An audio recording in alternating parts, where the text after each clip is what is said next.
नेताजी के साथ 2024 की बात में ढाणी पहुंचे हैं। मोहतपुर आदमपुर का इलाका है, हिसार की सीट है। तमाम महिलाएं भी आपको नज़र आ रही होंगी। महिलाएं भी इस हिसाब से महत्वपूर्ण हैं कि तमाम जो आधी आबादी है वो भी अपनी वोट करती है और यहाँ जो उम्मीदवार हैं वो भी महिला हैं। नैना सिंह चौटाला किसी पहचान की मोहताज नहीं, जेजेपी के लिए प्रचार कर रही हैं, जेजेपी की उम्मीदवार हैं। मैम, मैं आपसे सीधे मुद्दे की बात करता हूँ। तमाम लोगों ने कहा कि भाई हिसार से नहीं हो, आपने गाँव का नाम बताना शुरू किया, वो एक बार बताइए। और जब आप वोट की अपील कर रहे थे लोगों के बीच में, आपने कहा बेटी मान लो, बहन मान लो या भुआ मान लो। वो जो गांव का कनेक्शन है वो एक बार टीवी पे, कैमरे पे आना चाहिए। जो लोग कहते हैं कि भाई आप तो हिसार के लिए नए हैं। नहीं, मैं हिसार के लिए नई नहीं हो सकती जी। मेरा तो जन्म यहाँ से बिल्कुल 2 किलोमीटर दूर मेरा गांव है दड़ोली, और पहला प्रोग्राम की शुरुआत मैंने आदमपुर हल्के की मेरे गांव से की है। और ये हमारे गुआंढी गांव है, मोहब्बतपुर हो गया, मोहब्बतपुर ढाणी हो गया, चूड़ी हो गया, और ये मोडा खेड़ा है। ये बहुत सारे गांव हैं जो बिल्कुल शायद 2-2 किलोमीटर के उस पे आते हैं, और हर जगह रिश्तेदारी है। तो ये एरिया मेरे लिए कोई नया नहीं है। मेरा जन्म दड़ोली में है। मेरी सारी शिक्षा जो है फर्स्ट क्लास से लेके ग्रेजुएशन तक मैं हिसार बोर्डिंग में पढ़ी हुई हूँ, और मेरे लिए हिसार कोई नया नहीं। हमारा तो जन्म या तो हिसार शहर में बीतता है, चाहे वो कपड़ा खरीदना हो, चाहे जूते खरीदने हो, चाहे शादी का सामान लेना हो। और बचपन मेरा मेरे गांव बिल्कुल पास में है, और यहाँ भी मेरे जो भांजा मैरिड है इस गांव में, तो आना जाना लगा रहता है। बहुत रिश्तेदारियाँ हमारी आपस में। एक नैना चौटाला को हरियाणा वासियों ने देखा, अपने 2 बेटों की बात करती थी जब जननायक जनता पार्टी का उदय हो रहा था। लेकिन अब हालात बदले, आप लोगों की सरकार भी बनी, 4.5 साल सहयोगी रहे, अब सरकार से अलग हो गए हैं। खुद का उतरने का फैसला कितना सही, क्योंकि इस सीट से दुष्यंत भी रिप्रेजेंट कर रहे थे, दिग्विजय को लड़वाया जा सकता था, दुष्यंत को भी लड़वाया जा सकता था। नैना चौटाला खुद हिसार में अगर उतरी हैं तो उसकी क्या वजह रही? देखो, लड़ने को तो कोई भी लड़ लो। अजय सिंह जी तो लड़ नहीं सकते, क्योंकि 2026 तक वो बिल्कुल इलेक्शन नहीं लड़ सकते। अगर अजय जी लड़ते तो पहली चॉइस हमारी थी भी अजय सिंह जी लड़े। बाकी मैं बच गई, दुष्यंत और दिग्विजय थे। अगर दुष्यंत लड़ता तो मुझे लगता है पूरे हरियाणा का इलेक्शन हिसार में ब्लॉक होके रह जाता। तो दुष्यंत को तो अब जगह जगह, हर रोज वो तो एक जगह जाता है, संभाल नहीं पाता। दिग्विजय का भी कहीं कहीं ना कहीं ये सोचें भी दिग्विजय को लड़ाओ, तो फरीदाबाद हो गया, गुड़गांवा हो गया, और मुझे लगता है साइड के 2-3 जो एरिया सिरसा, ये दिग्विजय संभालेगा।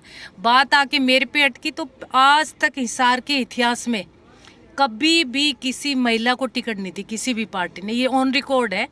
और 67 ईयर्स के उसमें कोई भी महिला जो है वो लोकसभा हिसार से तो पहुंची नहीं। तो फर्स्ट टाइम हमारी पार्टी ने एक महिला को टिकट दी है, और वैसे भी इतने उसमें एक महिला को टिकट तो देनी थी, इसलिए नैना चौटाला को टिकट दी। लेकिन वो एडवांटेज तो इनेलो ने खींचने का काम किया। उन्होंने सुनैना जी को उतार दिया, वो भी परिवार की आती हैं, और रहसा जो मामला था वो बीजेपी ने कर दिया, क्योंकि आपके परिवार के एक मुखिया को दे दी। तो कहीं ना कहीं 3 बड़े जो कैंडिडेट हैं वो चौटाला परिवार से ही आते हैं। बिल्कुल, तीनों एक ही परिवार से। मैं तो कहती हूँ चारों कैंडिडेट बोलो, तीनों भी मत बोलो। जो जेपी है वो भी चोई देवीलाल की नर्सरी का पौधा है, तो सारे एक ही बट वृक्ष की शाखाएं हैं। जैसे जैसे पेड़ बढ़ता गया दादाजी का, वैसे वैसे सारे अलग होते गए। मैं चोई रणजीत जी के लिए, चाचा जी के लिए एक बात कहूँगी कि उन्होंने सारी उम्र कांग्रेस में निकाली अपनी। हालांकि उनके पिताजी थे उस टाइम, तभी भी वो कांग्रेस में थे।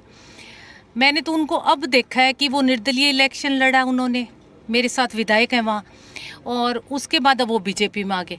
अगर मैं बात इनेलो की करूँ तो जो इनेलो से सुनैना इलेक्शन लड़ रही है वो भी सारी उम्र उन्होंने कांग्रेस में निकाली है। उन्होंने हमारे सामने भी कांग्रेस के, उसके हस्बैंड ने कांग्रेस के उससे टिकट से इलेक्शन लड़ा था डवाली में, और उसको तो अब 9 साल हुए। जब मैं 2014 में मैं डवाली से इलेक्शन लड़ रही थी तब वो लोग शायद हमारे साथ आए थे, मुझे याद आ रहा है।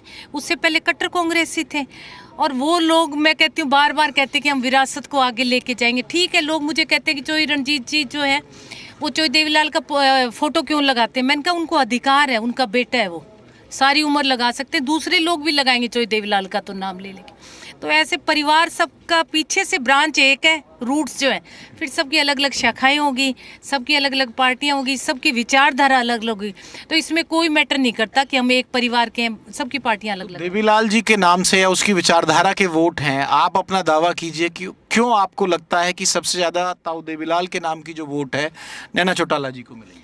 मैं इसलिए दावा करूंगी कि सारी उम्र चौधरी देवीलाल के साथ रहे हैं, उनकी पार्टी की, उनकी नीतियों को लेके जननायक जनता पार्टी जो वो आगे लेकर चली है, चाहे वो किसान मजदूर कमेरे वर्ग की लड़ाई हो, चाहे वो युवा की लड़ाई हो, चाहे वो नारी शक्ति की लड़ाई हो। और दुष्यंत आप ये देखो कि 2014 में जब सांसद बन के गया, तो सांसद तो पहले भी बहुत बनते गए, मुझे लगता है 545 सांसद बन के जाते हैं। इतने लंबे इतिहास में क्या कोई भी सांसद ऐसा नहीं था जो किसान के हकों की लड़ाई लड़ सके वहाँ जाके।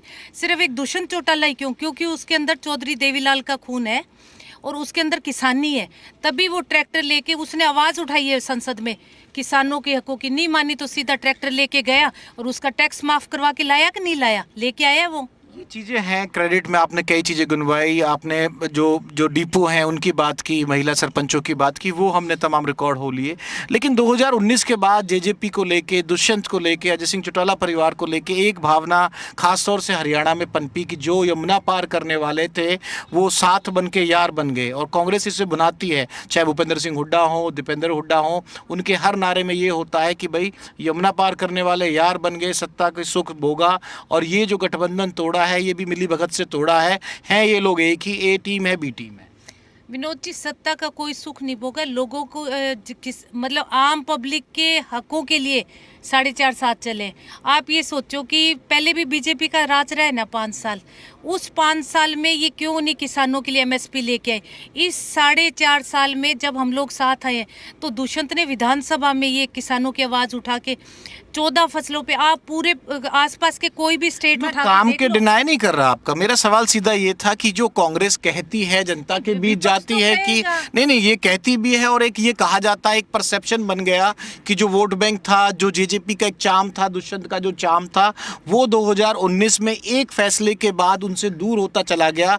और आप लोगों की जो तमाम विधायक है, मैं बात ऐसे हवा में नहीं कह रहा, आप लोगों के जो कई विधायक है वो संपर्क में छोड़ के जाने को है, रोज किसी ना किसी पार्टी के सदस्य का, किसी पदाधिकारी का, निशान सिंह जैसे प्रदेश अध्यक्ष चले गए, तो ग्राफ एकदम डाउन जो मार रहा है, उसके बाद चुनौती कितनी बड़ी है? नहीं, निशान सिंह जी के देखो आदर और मान में तो कोई कमी नहीं है। जो लोग, एक बात मैं जरूर कहूंगी, जो लोग हमें छोड़ के गए वो सारे, आज अब मैं परसों इसके शैलजा का वो देख रही थी वीडियो, जिस आदमी को हम पास में बड़ी कुर्सी पे बिठाते थे वो नीचे खड़ा होकर ऊपर की तरफ देख रहा है, भी मुझे कोई स्टेज पे बुलाए।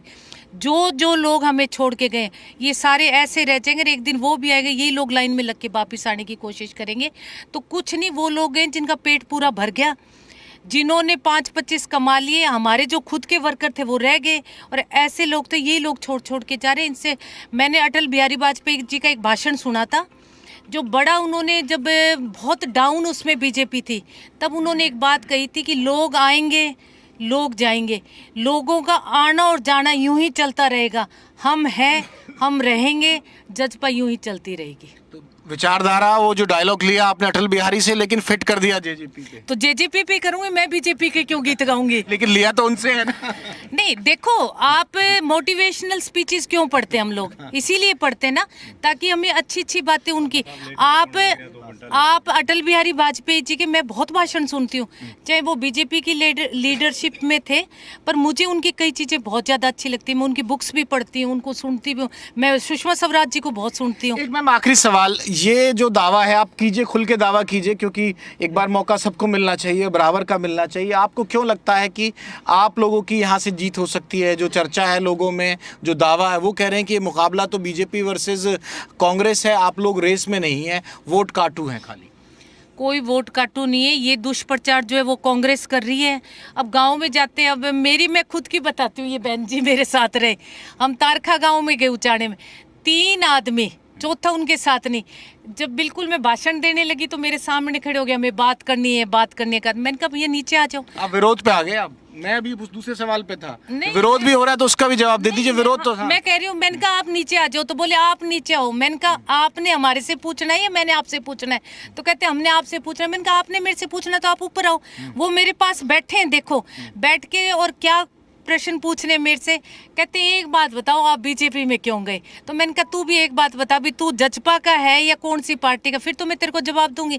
तो कहते जी मैं तो कट्टर कांग्रेसी हूँ। तो मैंने कहा मेरा जवाब दे बनता ही नहीं, मैं क्यों तेरे को जवाब देती घूमूं? मैं तो जजपा की हूँ, मैं कांग्रेस को क्यों जवाब दूं? तो कहते ठीक है बुआ जी, ये कह के वो उठ लिया। दूसरा आया, बोले जी मैंने भी आपसे बात करनी है। मैंने कहा बैठ जा, बैठ गया। यहाँ उसने कोई बिल्ला लगा रखा था, पता नहीं किस चीज़ का। तो कहता जी मुझे आपसे एक बात पूछनी है, भी आप बीजेपी में क्यों गए?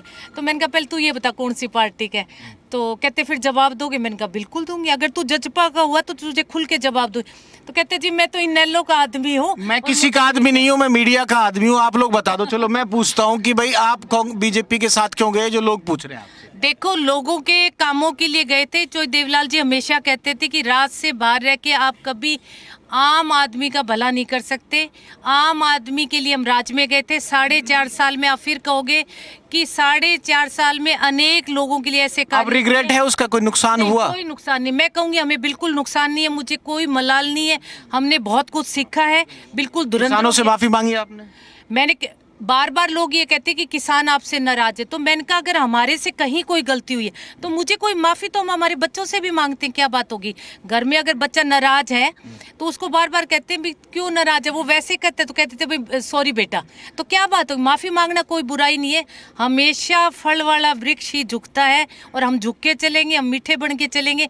अगर हम झुक के चलेंगे तो 4 वोट कमा लेंगे, अगर अकड़ के चलेंगे तो धूप में उस तरह पेड़ की तरह खड़ा रहेंगे। तो किसी की बहन, किसी की बेटी और किसी की बुआ बनकर नैना चौटाला जी लगातार अपने चुनाव प्रचार में लगे हुए हैं। और नेताजी में आज 2024 की जो बात में फिलहाल इतना ही।